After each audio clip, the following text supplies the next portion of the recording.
Imagine waking up in the middle of a freezing winter night. Outside, the temperature is below -30 degrees Celsius. You're trapped on a remote mountain, surrounded by nothing but endless snow.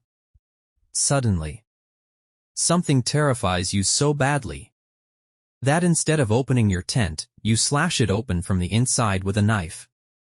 You don't even stop to put on your boots. You don't grab your jacket. You simply run, barefoot, into the darkness. Days later, rescue teams arrive. They find your abandoned tent. Then, one by one, they discover 9 frozen bodies scattered across the mountain. Some died from hypothermia. Others suffered massive internal injuries, as if they had been crushed by an invisible force. One victim was missing her tongue. There were no signs of a struggle. No footprints from another person. No evidence of an animal attack. No clear explanation. More than 67 years later, investigators, scientists, and conspiracy theorists are still asking the same chilling question. What really happened on Dyatlov Pass? Tonight, we're uncovering one of the most disturbing unsolved mysteries in modern history.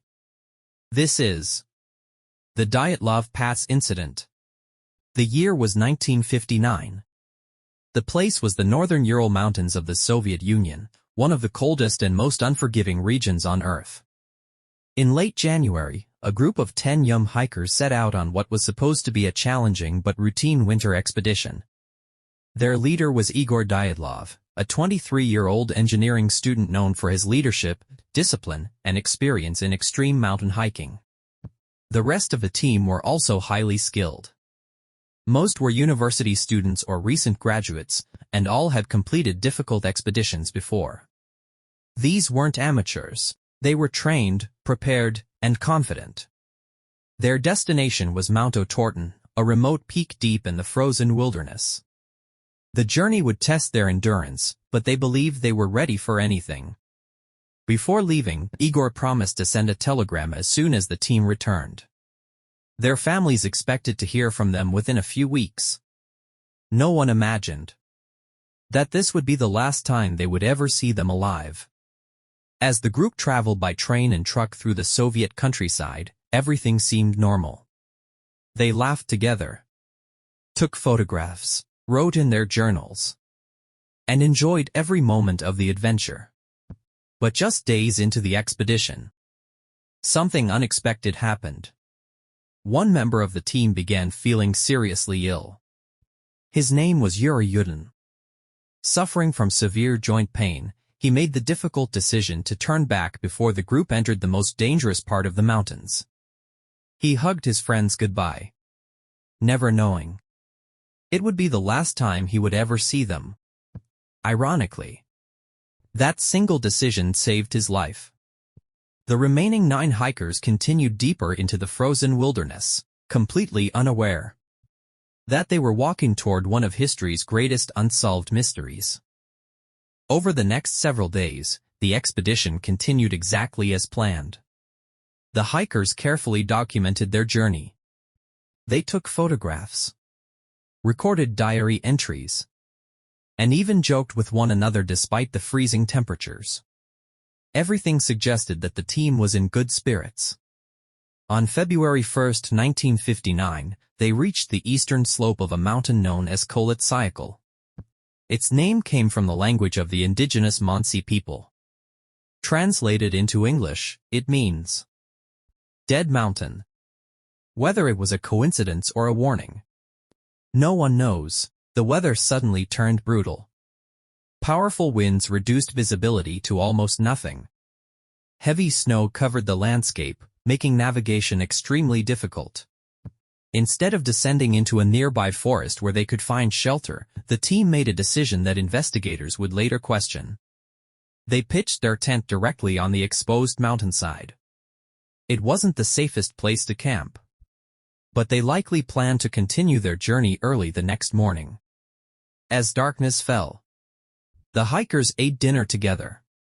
They wrote their final notes. Some changed into warm clothes. Others prepared their sleeping bags. Nothing in their diaries suggested fear. Nothing hinted that danger was approaching. Outside, the icy wind continued to howl across the mountain. Inside the tent, everything appeared calm. No one could have imagined that within just a few hours, every single one of them would be running for their lives. Music grows darker. And then, sometime during that freezing night, something happened. Something so terrifying that all 9 hikers abandoned the safety of their tent in complete panic. They didn't open the entrance. Instead, they cut their way out from inside the tent with a knife, leaving behind their boots, their heavy winter jackets, even their supplies. Whatever frightened them, it was powerful enough to make freezing to death seem like the safer option. The hikers were expected to return home by February 12, 1959. But that day came and went. No telegram. No letter. No sign of the team. At first, their families weren't too worried. The group was experienced, and delays were common during winter expeditions. But as the days passed, the silence became impossible to ignore. Finally, worried relatives pressured the Soviet authorities to launch a search. Volunteer students were the first to head into the mountains. Soon after, the military joined the operation with helicopters, rescue teams, and trained personnel. 4 days. They searched through deep snow, freezing temperatures, and dangerous terrain. Then, on February 26th, the searchers made a discovery that would become one of the most disturbing crime and mystery scenes in history. There it was.